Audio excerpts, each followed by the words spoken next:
ಟಾಟಾ 407 ಗಾಡಿ ಕಳಿಸಿರೋದು? ಹ್ಞೂ ಸರ್. ಟಾಟಾ 407 ಹ್ಞೂ ಸರ್. ಮಾಡಲ್ ಎಷ್ಟು ಗಾಡಿ ಇದು?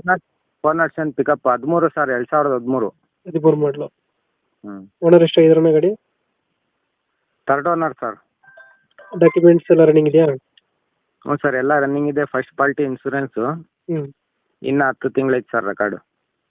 ಲೋನ್ ಅದಿಲ್ಲ ಗಾಡಿ ಮೇಲೆ? ಲೋನ್ ಇಲ್ಲ sir, full cash. Tyre condition? ಚೆನ್ನಾಗಿದೆ ಸರ್. ಫ್ರಂಟ್ ಒಂದು ರೈಟ್ ಸೈಡಲ್ಲಿ ಒಂದೇ ಒಂದು ರಿಬೋಲ್ಟ್ ಐತೆ, ಹೊಸ ರಿಬೋಲ್ಟು. ಹ್ಞೂ. ಇನ್ನು ಮಿಕ್ಕಿದ್ದೆಲ್ಲ ಕೇಸಿಂಗ್ ಟೈರ್ಗಳು ಸರ್. 4 ವೀಲರ್ ಇದು? ಹ್ಞೂ ಸರ್, 4 ವೀಲರು. 4 ವೀಲರ್. ಎಷ್ಟು ಕೊಡುತ್ತೆ ನಮ್ಮ ಮೈಲೇಜ್ ಗಾಡಿ? 11-12 ಬರುತ್ತೆ ಸರ್. 11-12 ಕೊಡುತ್ತೆ. ಹ್ಞೂ. ಎಲ್ಲಿ ಬರುತ್ತೆ ಲೊಕೇಶನ್ ಗಾಡಿ ಇದು? ಸರ್, ಗುಬ್ಬಿ KG ಟೆಂಪಲ್ ಬರುತ್ತೆ. ಗುಬ್ಬಿ ಕೆಜಿ ಟೆಂಪಲ್? ಹ್ಞೂ ಸರ್. 2013 ಮಾಡಲಲ್ಲ? ಹ್ಞೂ.